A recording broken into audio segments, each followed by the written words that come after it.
Hello, welcome to Or and More. I'm here today with Andy Gray, who has adapted and directed A Midsummer Night's Dream by William Shakespeare. And it's a pleasure to have you here, Andy. I'm looking forward to seeing the show. So am I. This is Water, by the way. Yes, I'm looking forward to see it very much. And we're in the middle of rehearsals, and I've got a great cast. Couldn't have asked for better, really. They're fantastic. And also for me, personally, having the opportunity, thanks to you, my friend, to actually get to do this. It's fantastic for me. I mean, I really love it. I've enjoyed looking at the script. I mean, it's a great script to begin with, let's face it. It's a play I've done. One of my first things in professional theatre in 1979, I was one of the fairies. And then I did it at the Lyceum Theatre Royal a few years ago. I played Bottom, but I mean, so it's a favourite of mine anyway. But to get the opportunity to adapt it and then have a great cast and direct it, and of course put it on in one of my favourite places as well, you know, and I think it's, you know, condensing it down to 45 minutes, putting it on is a bit of a challenge, but I think it's ideal for a lunchtime, you know. Tell me what particularly attracts you to this play. Well, obviously I love the story, and when I played Bottom, it was the magic of the story, and the fact that when Bottom has the experience with Titania, the Queen of the Fairies, it actually fuels him, and he thinks he's a great actor anyway.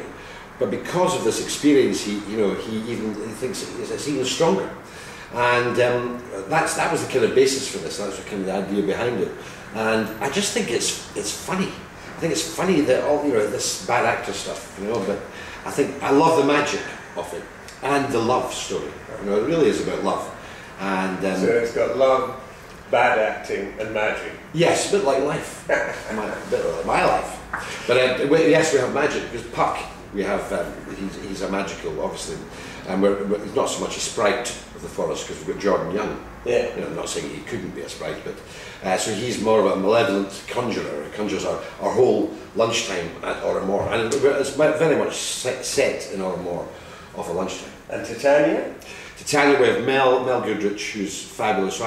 Who was a fairy in Panto when I did it at the Barbican a few years ago, and we got on really well, and she was a lovely fairy, and we thought about it when you and I chatted. You'd met Mel, and it was just suddenly when you said, "What about Mel?" I thought, yes, because her fairy was funny, but also very very warm, and I thought, well, that's exactly what Titania needs. You know? And she's and you know, she's got a bit of guts about her as well. Yeah, which Titania, you know, and you've also got 4 young fairies, yes, from Langside College. Yeah, not from Langside, from the Glasgow Academy, from the old Nautical College. Oh, the old Nautical College. And headed up by Claire Gray. Yes, marvellous Claire Gray. She's completely related. She's my daughter. And Erin McCarty, who's Mark McCarty and Maureen Carr's daughter. So it's talking about nepotism and showbiz. But and then it's fantastic having them, and 2 guys, David and Stephen, who are just in their last year. And Erin's just finished school, and she's really interested in theatre. She's about to do something else. But this is, you know, this is the other thing. The National Theatre of Is Scotland. it? All right. Maybe should we? Not a bad first job. Not bad, absolutely. But I mean, that's the great thing. It's great for them to have this opportunity to come to Or and More and do, you know, and it's a big buzz for them. But they're also really great fun, and they're fantastic. And they just, you know, I just tell them to do things. Okay, that's fine, we'll do it. They're great, including playing guitars. Yes, we get guitars. They help out with the magic tricks, and they're doing quite a lot. And you know, they'll be very much a presence as people arrive to have their pies and their pints and their wines. The fairies will be there, creating the kind of feeling of peace.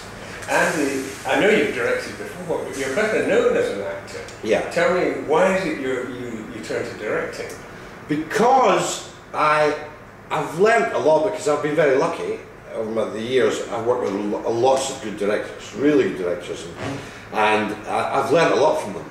And you know, I think there's also, you know, the last few years I've been in rehearsals, and I end up kind of going, well, what about them? So I thought, well, I'm going to have to put my money where my mouth is a bit, and say, well, I'll direct it, because I always forever, and I think it's good. It should be a 2-way process anyway, when making suggestions. But I really fancied giving it a whack, and doing something, you know, that I liked. And when you and I chatted about it, you talked about this summer season, classic cuts, Midsummer Night's Dream was right off. So it's something that I want to for the future look at, and you know, it's diversification. We all have to diversify, and you know, I'm now, you know, I'm nearly 40, so I've got to think of, you know, my longevity. I'm 50. Yes, longevity. So it's just another string to one's. Yes, I know. Another string to one's bow, really. Yeah. And if I don't muck it up, then I'll be all right. It's good. But I mean, if you don't muck it up, I'll have you back. Well, that's all right then. Excellent. You probably want to muck it up. Remember that. Remember that. You said it on camera. I hope you'll come and see this version of A Midsummer Night's Dream. I've been in rehearsals. It's very funny. It's great fun. He's in it as well. He's in it as well.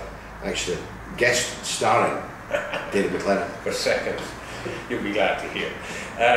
Come along, and we look forward to seeing you. Thanks, Andy. Thank you.